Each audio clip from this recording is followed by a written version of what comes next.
मैंने crime petrol, सावधान India, कुमकुम भाग, पवित्र बंधन, श्याम दाम दंडभेद, बहुत सारे मैंने एड्स की कास्टिंग की है। नमस्कार, आप पब्लिक स्टैंड देख रहे हैं और अभी तक आप आत्मनिर्भर चाय वाली, ग्रेजुएट चाय वाली, MBA चाय वाला तमाम सुने होंगे। एक चाय वाला आपके सामने एक्टर हैं और चारों तरफ देखिएगा तो एक्टर चाय वाला भाई साहब के टी शर्ट पे भी एक्टर चाय वाला। प्रधानमंत्री बनना है का? नहीं लेकिन छोड़ के चाय बेचने लगे। प्रधानमंत्री नहीं बनना है, हाँ, चाय बेच रहे हैं बस। मैंने जब एक्टर थे आप, अच्छा खासा नाम शोहरत आपका, ये पोस्टर भी इनके साथ है, आप कई एक एपिसोड भी कर चुके हैं। हाँ। तो कहीं चाय के ठेला लगाने का पीछे का मकसद ये है ना कि आपको प्रधानमंत्री बनना है। कैसे मोदी जी जब से चाय बेच के कहें प्रधानमंत्री बने हैं तब से अपने देश में चाय बेचने वालों की तादाद बढ़ गई है। तादाद, इससे पहले मैं बॉम्बे रहता था। बेसिकली मैं एक्टर हूँ। हाँ। बॉम्बे में मेरा एक ढाबा चलता था, हंगर 0 माइलस्टोन के नाम से। अच्छा। एक्टिंग के साथ साथ मैं ढाबा भी चलाता था वहाँ पे। अच्छा। काम नहीं मिलता था तो मैं ढाबा चलाता था। बहुत सारे कास्टिंग कंपनी में मैं खाना भी खिलाता था वहाँ पे। तो वहाँ पे मैं आलू, प्याज, पनीर, चिकन, मेथी सारे पराठा बेचता था मैं। और जब एक्टर कम और ढाबा वाला पे काम ज्यादा करो। नहीं, क्योंकि देखिए अगर काम नहीं मिलेगा तो कुछ ना कुछ तो करना पड़ेगा। हाँ। सरवाइव करने के लिए आपको कोई काम करना पड़ेगा और कोई काम छोटा बड़ा नहीं होता है। बिल्कुल। अगर मुझे सरवाइव करना था तो अगर मैं ढाबा नहीं चलाता, क्योंकि देखिए बॉम्बे में खाने को प्रॉब्लम होता है।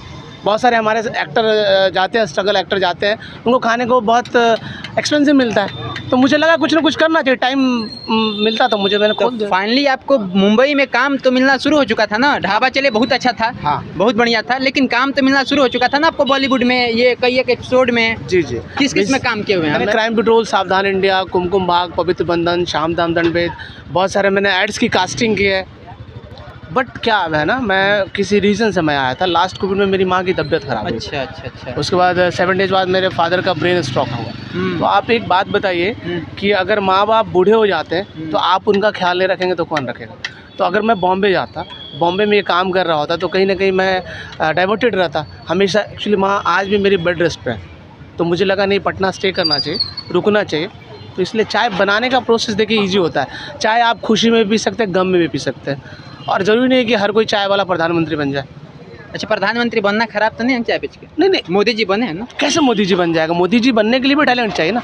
जरूरी नहीं है कि देखिए हर इंसान का एक स्टार्टिंग का एक स्ट्रगल होता है। अपने देश में 2 ही चाय वाला ज़्यादा फेमस है, एक चाय वाला प्रधानमंत्री, एक चंदू चाय वाला कपिल के।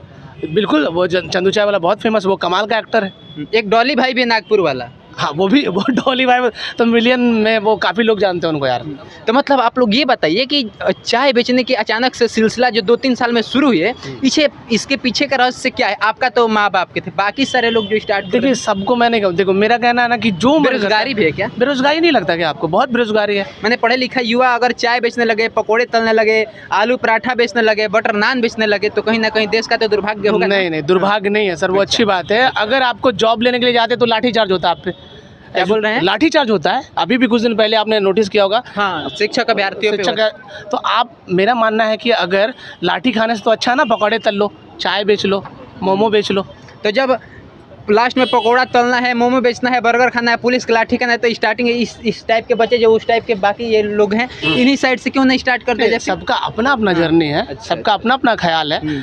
किसी को IAS बनना है, किसी को डॉक्टर बनना है, किसी को बिजनेस। मुझे एक्टर बनना था, आज भी मैं एक्टिंग कर रहा हूँ, यहाँ पे भी मैं एक्टिंग कर रहा हूँ। रियल लाइफ होता है, एक रियल लाइफ होता है। तो रियल लाइफ एक कैमरा होता है और रियल लाइफ अभी जो जी रहा है इंसान। तो this is my stage, this is my platform. चलिए इनकी थोड़ी सी गंभीर बातों को और लंबा करें। इन्होंने एक बहुत बड़ी अच्छी बात कही कि हम माँ बाप के कारण एक स्टेबल लाइफ बॉलीवुड में छोड़ करके इधर चाय का स्टॉल लगाए, क्योंकि मुंबई हमारे माँ बाप सर्वाइव नहीं कर पाए। नहीं जाएंगे। देखिए क्या होता है ना सर कि हमारे माँ बाप जो हमारे गांव में रहे हैं, उनको अगर आप वहाँ ले जाएंगे नहीं रहेंगे वो, क्योंकि उनको लगेगा कि मैं जेल में आ गया। तो आपको उनके साथ टाइम देना पड़ेगा। उनको टाइम नहीं देंगे तो कौन देगा? मुझे आपके इस सोच को नमन करता हूं। मैं आपके इस सोच को, अगर आपकी सोच ये तमाम युवा में आ जाए तो अनाथालय में बहुत ज़्यादा जगह बचना, मैं वही कर रहा हूँ, और वृद्धाश्रम में बहुत ज़्यादा जगह बचना शुरू हो जाएगा। ये मेरा नहीं सर, ये माँ बाप का संस्कार है कि शायद मेरे अंदर ही ये चीज़ आया है। अच्छा, आपके चाय में क्या खासियत है भाई? क्या क्या फ्लेवर, मतलब बहुत सारे चाय वाले हो गए, आपके पास क्यों लोग हैं? मैं सिर्फ चाय बनाता हूँ सर, सिर्फ चाय। अच्छा। और इंडिया में चाय ऐसा चीज़ है जो ना 99% घरों में चाय बेचा जाता है। हाँ। मैं दिल से बनाता हूँ, शिद्दत से बनाता हूँ। अच्छा, कैसे, किस प्रकार से बना? शिद्दत से और दिल से बना, देखिए सर, जब तक आप पिएंगे नहीं, पता नहीं कैसा अच्छा लगा? लगा, कैसा लगा? वाकई अच्छा लगा। बाकी अच्छा लगा तो फिर बस क्या होता है ना, बहुत सारे चाय वाले हैं, हाँ। तो अगर आप अच्छा नहीं बनाएंगे तो आपके पास कैसे लोग आएंगे? और इनके चाय की डिमांड, यहाँ पे लोग खड़े हैं चाय का इंतजार कर रहे, उधर भाई साहब लगातार इनके कुल्हड़ में चाय डाल रहे हैं। तो इनकी बिक्री और इनका नाम और इनका पहचान किस प्रकार से चाय ने दिया है ये आपके सामने है। और चलते चलते आपसे बस लास्ट बात ये करना चाहूँगा कि आगे भी आपका चाय के साथ एक्टिंग चलता रहेगा या फिर चाय छोड़ दीजिएगा, फिर एक्टिंग छोड़ चुके हैं? नहीं सर, मैं एक्टिंग भी चलेगा और चाय भी चलेगा, सब ठीक कुछ है? चलेगा। बिल्कुल चलेगा इसे सर। भी इम्प्लीमेंट करेंगे जैसे बाकी सब भी, और पता ना चाय के साथ क्या क्या शुरू कर दिया है। नहीं सर, मेरा कहना है ना, एक चीज़ मैं बेचूं, सही से बेचूं। अब पता चले सारा तमाम चीज़ मैं बेचना शुरू करूं और उसमें क्वालिटी मेंटेन नहीं हो पाए, तो मेरा मानना है कि एक चीज़ बेचो, दो चीज़ बेचो, तीन चीज़ बेचो, सही से बेचो। चलिए, तो ये एक्टर चाय वाले थे। ये बताइए, बिहार में एक परंपरा काफ़ी अच्छा लोकप्रिय है कि चाय के साथ राजनीति पे चर्चा, लेकिन आप तो एक्टर हैं, तो आपके यहाँ चर्चा चाय के साथ एक्टिंग की होती है या फिर राजनीति की? नहीं, मेरे यहाँ ज़्यादातर एक्टर की लोगों की होती है। अच्छा।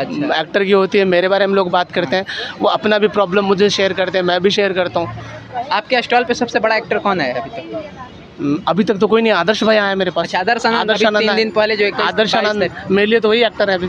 अब वो आए, एक बार कहने पे आदर्श भाई आ जाते हैं, तो आदर्श आनंद आए मेरे साथ। चलिए, ये एक्टर चाय वाले थे। आपका वास्तव नाम बता दीजिए जरा, उसके बाद हम। विकास आर्यन। हाँ? विकास आर्यन मेरा नाम है। विकास आर्यन है, और यहाँ पे इनका लिखा भी है विकास आर्यन एक्टर।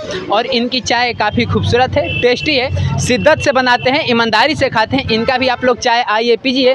कल्याण ज्वेलर्स के जस्ट सामने इनका स्टॉल है, एक्टर चाय वाला। बाकी भाई साहब बिहार से हैं, एक्टिंग में भी अच्छा खासा काम करके आए हुए हैं। उम्मीद करते हैं आप चाय को भी अच्छा से बढ़ाइएगा। और बिहार का जो पसंदीदा अपना डिश है, बोले पीने वाला में, तो चाय है। और इसे और भी शिद्दत से और इससे और भी ज़्यादा इम्प्लीमेंट करिए, आपका एक्टर चाय वाला का नाम पूरा भारत में आ जाए। जिन जिन चाय वाला का नाम आपने गिनाया, उन सबसे ऊपर आप आ जाइए।